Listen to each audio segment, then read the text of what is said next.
Ohio Mina, c'est Erebus.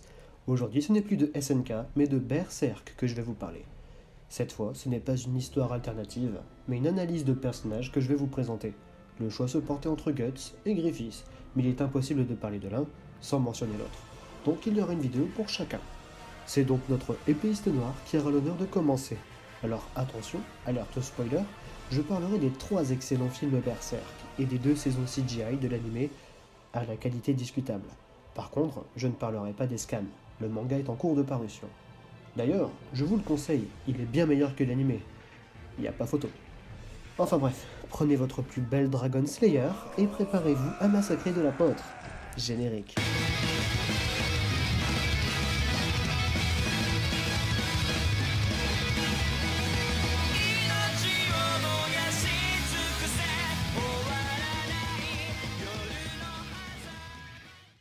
C'est le grand Kentaro Miura qui est à l'origine de Berserk, manga seinen de dark fantasy ô combien épique. Son histoire se déroule dans les terres ravagées du Midland, pays en guerre depuis 100 ans contre son voisin l'Empire de Tudor. Les compagnies de mercenaires sont légion et ils n'hésitent pas à vendre leurs services dans tout ce foutoir, dont la brigade du Faucon qui va se démarquer des autres par leurs résultats.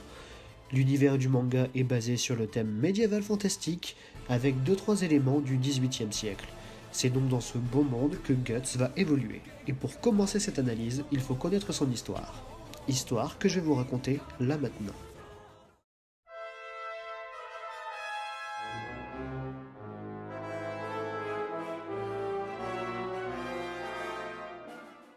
Déjà, ça commence bien avec sa naissance. Il est né d'une femme pendue, puis sera recueilli par Sis, femme de Gambino, chef d'un petit groupe de mercenaires. Elle mourra 3 ans plus tard de la peste, le laissant seul avec un Gambino abusif. Guts commencera donc à apprendre à manier l'épée depuis ses 6 ans et deviendra assez doué pour survivre sur les champs de bataille quelques années après. Cependant, prendre sa paye n'est pas suffisant pour son père adoptif, qui n'hésitera pas à le vendre une nuit à Donovan, l'un de ses hommes. Guts devra alors garder en lui le traumatisme de son viol, plus celui des tueries dont il a été témoin pour son jeune âge. Il se vengera tout de même plus tard, profitant de la confusion générale pendant une mission pour régler ses comptes avec ce dernier. Mais c'est 2 ans plus tard, dans la nuit, que Gambino, ivre, tentera de tuer Guts, le blâmant pour la mort de sa femme et pour sa retraite anticipée suite à la perte de sa jambe, après l'avoir sauvé d'un boulet de canon. Il poursuivra en confirmant les derniers mots de Donovan, qu'en effet il l'a vendu et qu'il n'avait aucun remords, considérant Guts maudit pour les lugubres circonstances de sa naissance. Guts s'empressera de le tuer, puis se fera poursuivre par la bande de mercenaires alarmés par l'agitation. Il sera laissé pour mort en bas d'une falaise, blessé d'un carreau d'arbalète. Mais il en faut plus pour le tuer. Il survivra cette nuit et continuera d'arpenter les champs de bataille pour faire la seule chose qu'il connaît, tuer pour de l'argent. Bien des années plus tard, Guts sera remarqué par la brigade du Faucon pour son duel avec Bazuso pendant un siège. Corcus et quelques hommes essayeront de lui voler sa prime de force avant de voir Griffiths, leur leader, intervenir. Il est intéressé par sa force et il veut le recruter. C'est donc dans un duel que tout cela sera réglé, la liberté et la récompense. Mais après un bref mais intense combat, la sentence tombe. Guts a perdu et appartient désormais à Griffiths. Il sera donc dans la brigade du Faucon et enchaînera victoire sur victoire, devenant même commandant de sa propre unité au grand désarroi de Casca et Corcus. Il accordera enfin sa confiance au reste de la brigade, devenant même plus proche avec Griffiths, mais lors d'une éprouvante bataille, pendant qu'il sera perdu dans ses pensées, un sous-général du Tudor prendra le dessus sur une Casca malade. Elle tombera d'un ravin, suivi de Guts voulant l'empêcher de se noyer. Ils seront séparés du reste de leurs amis et iront se réfugier dans une grotte. Griffiths signera une trêve pour retrouver ses 2 meilleurs commandants, puis lancera une recherche suivie de près par ses généraux. Durant ces quelques jours, Guts et Casca enterreront finalement la hache de guerre. Ils parleront à cœur ouvert et Casca ira même jusqu'à lui confier son passé, avant d'être finalement interrompu par des mercenaires du Tudor, ayant été plus rapides que leur ami. Guts les retiendra pendant qu'une Casca, malade et faible, part à la recherche des secours. C'est durant cette nuit que le guerrier noir a tué une centaine d'hommes à lui seul, libérant sa rage et faisant virevolter son immense épée à travers les tripes de ses adversaires, provoquant la terreur chez ses assaillants. C'est le lendemain que Casca revient avec la brigade du Faucon, faisant face à un Guts à moitié mort contre un arbre, devant un champ de cadavres. Le tueur d'une centaine d'hommes était né. Griffith sera anobli et exécutera directement les ordres du roi. Il se rapprochera de Charlotte, princesse du Midland, pour poursuivre son rêve d'avoir son propre royaume. S'ensuit alors la bataille de Doldrey, ultime rempart de l'empire du Tudor face au Midland, bastion décisif pouvant mettre un terme à la guerre centenaire. Les deux armées sont dans une impasse, mais Guts tuera Boscogne, l'homme le plus fort de l'Empire, mettant ainsi fin à la bataille. Après la victoire de la brigade du Faucon et des festivités de leur réussite, Guts prend une grande décision, quitter la brigade.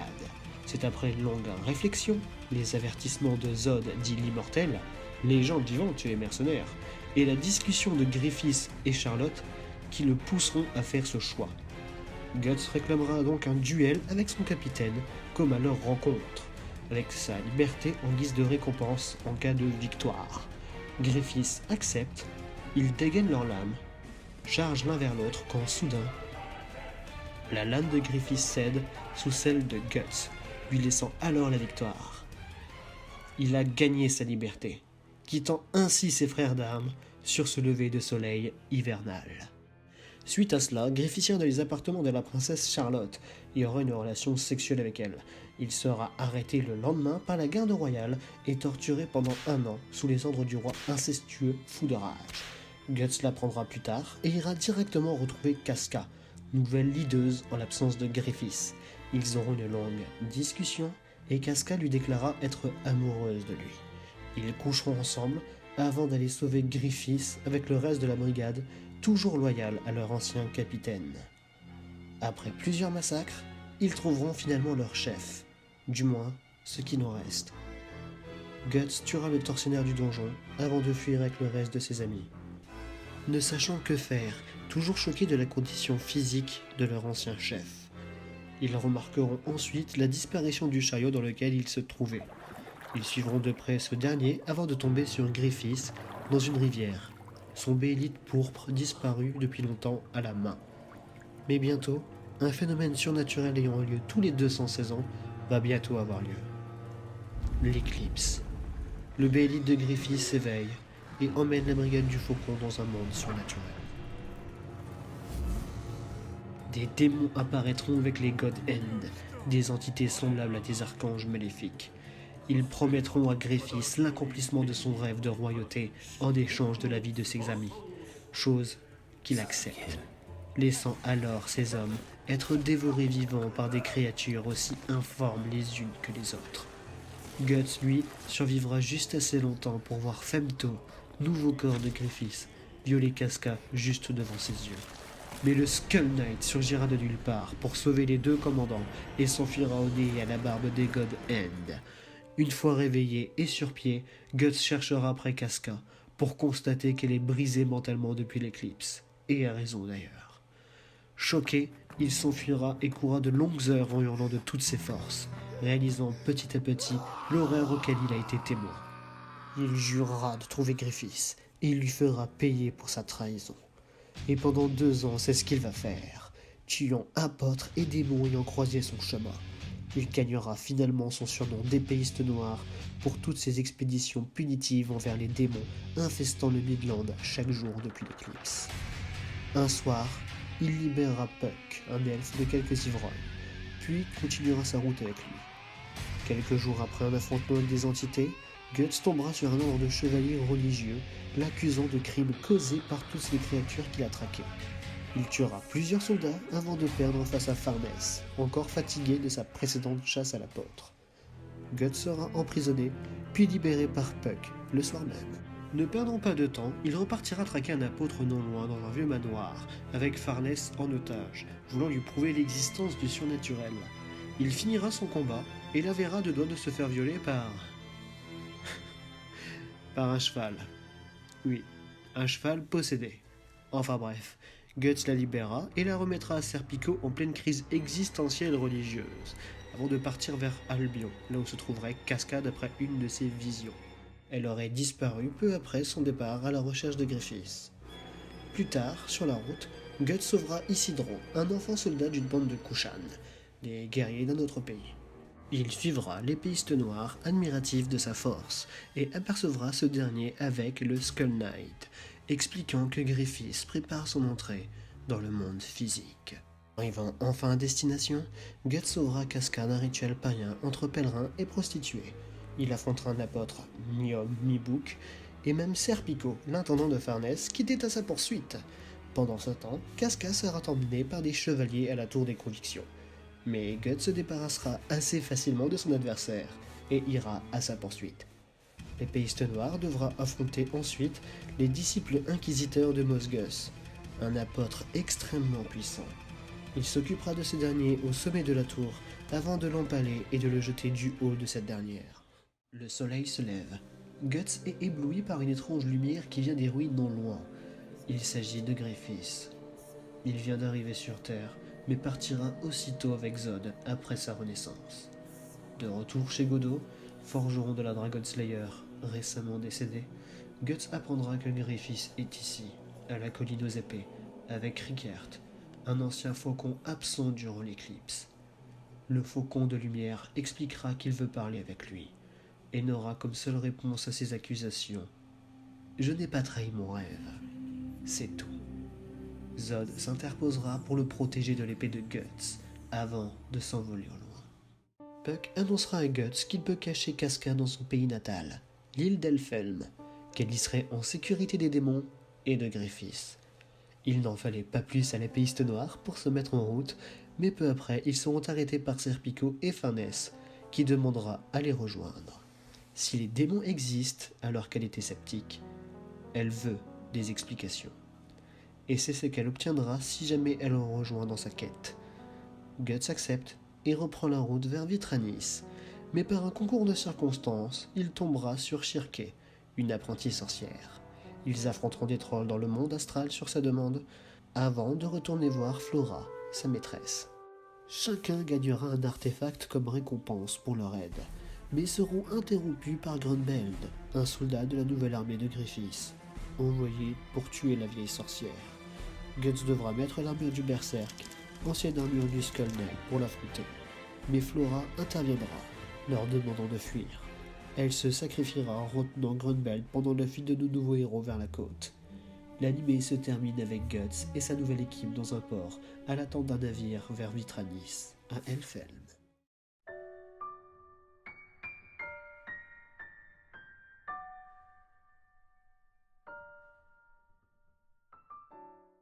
Son histoire est un peu longue, et encore, je l'ai simplifiée. Dès le début, Guts a une vie difficile, avec un père adoptif abusif, l'horreur des champs de bataille et le viol à ses 9 ans par Donovan. Tout ce background l'a appris à être méfiant et à ne pas accorder sa confiance à n'importe qui. Gambino le hantera longtemps, et a raison. Il a découvert la douleur de la trahison, à un âge où on est censé avoir encore un peu de naïveté. C'est pourquoi la brigade du Faucon était importante pour lui. Il a découvert l'amour et l'amitié.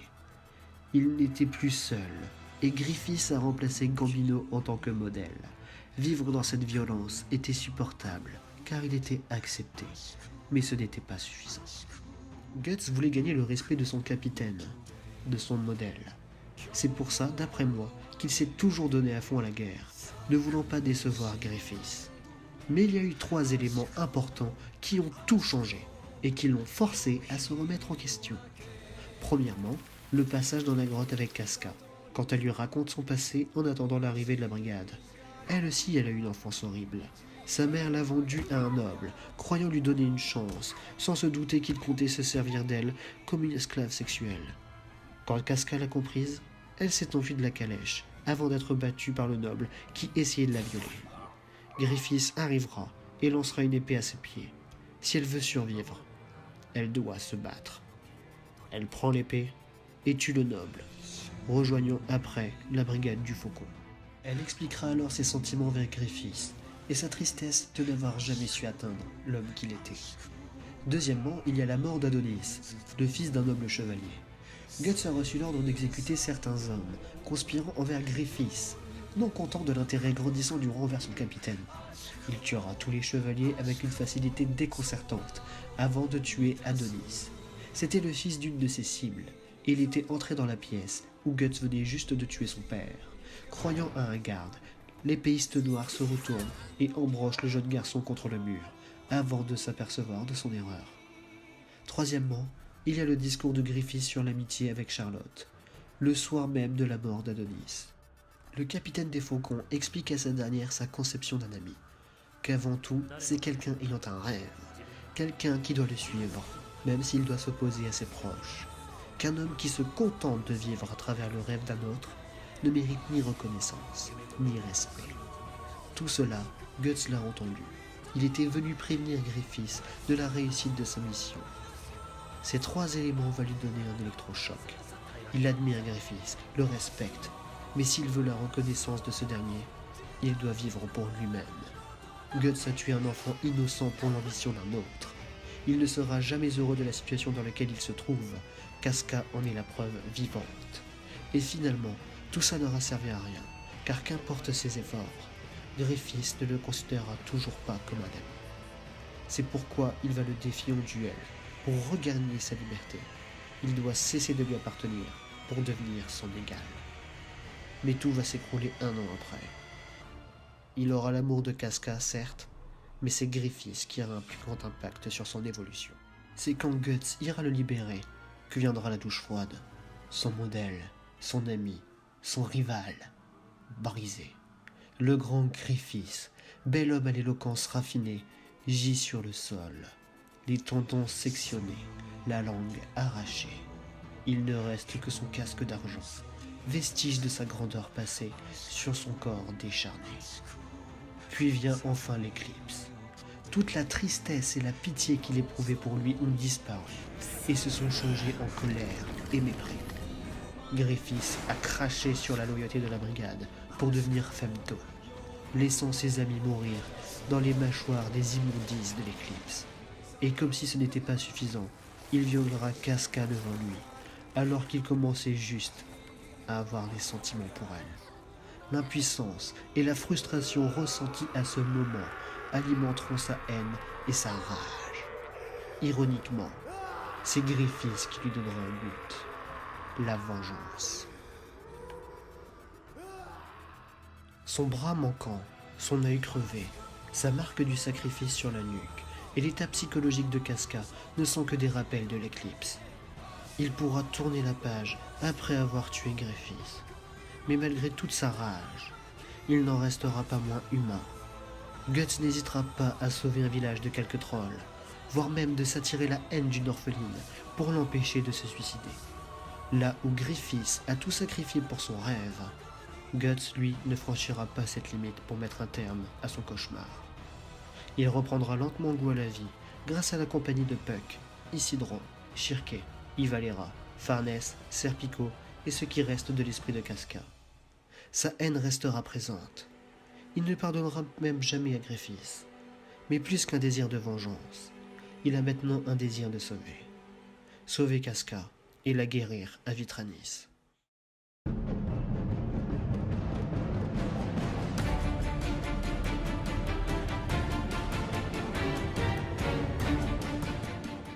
Pour moi, Guts a été une surprise et un vrai coup de cœur. J'ai tendance à préférer les personnages secondaires plus que les principaux. De même pour les antagonistes, j'ai une sérieuse obsession pour les vilains dans les mangas, et Griffith a frappé fort. Mais bon, ça c'est un autre débat. Guts est pour moi l'incarnation du badass. Il est grand, il est fort, il est violent, il est sombre. Je peux passer des heures à le regarder faire mumus dans les tripes des inconscients qui l'ont défié, faisant voler son imposant Dragon Slayer avec autant de facilité. Son histoire est passionnante. On passe d'un gamin solitaire à un mercenaire talentueux, puis à un mec trop en colère pour mourir. Et ce n'est plus de la colère à ce stade, mais de la rage. Et bordel, que j'adore sa rage. Elle est tellement puissante qu'il s'ampute le bras sans sourciller pour choper Griffith durant l'éclipse. Même avant ça, dans la forêt contre 100 soldats. Alors, oui, dans d'autres mangas, les héros affrontent plus d'ennemis en solo. Mais là, il a passé la nuit entière à tuer ses adversaires d'une main. D'une main, soulever son immense épée de 2 mètres de long et affronter 100 personnes. Mettons ses capacités physiques de côté et parlons de son état psychologique. Il a été violé à 9 ans, a dû tuer des gens toute sa vie et a survécu à l'éclipse.